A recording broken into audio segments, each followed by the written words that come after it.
I was going to say the news. Interesting about the comedy about Biden, though, and the age stuff. It's almost exclusively about his physical limitations.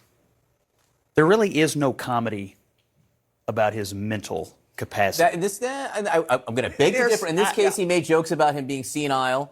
He made jokes about not being able to follow what he says. In fact, the first joke he said is it's hard to follow President Biden. In fact, I mean it. It's hard to follow what he says. Most of it is about the stairs and the bicycle. I mean, I think this is it's smart for the Biden people to coordinate this, to make it more about his physical limitations and not, because if you look at all the polling, they got together. If you look at, Are you actually saying you think that Colin Jost?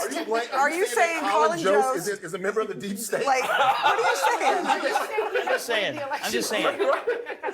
If you look at all the polling, everyone's worried. They're not worried about Joe Biden stumbling. They're worried about whether he has the mental capacity at his age to serve another term. They're worried about Trump. And if you could, but are they? Yes. There's not a single poll in America taken during this campaign that shows people worried more about Trump's capacity than Biden. I didn't say more. So, but my point is this: it's a wise strategy to try to keep it focused on physical limitations and move the conversation away from does this person have the mental capacity? And that's what they got out of it tonight. And there's not really other events that go on in our political atmosphere that are designed to massage the rough edges of Trump. This is designed to massage the very rough edge of Biden, which is concerns about his age. Trump doesn't have an analogous thing. Yeah, you're right. I think if you ask the average conservative, like, why is the race tied or why is Donald Trump ahead in all the swing states, they know.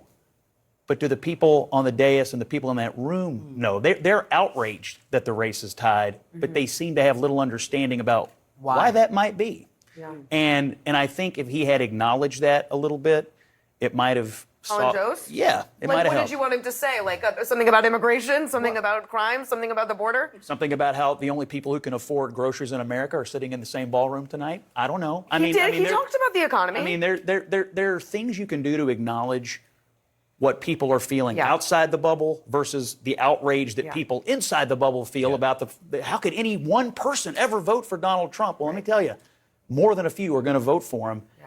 But it's sort of your job to understand outside versus inside the bubble. Let me ask you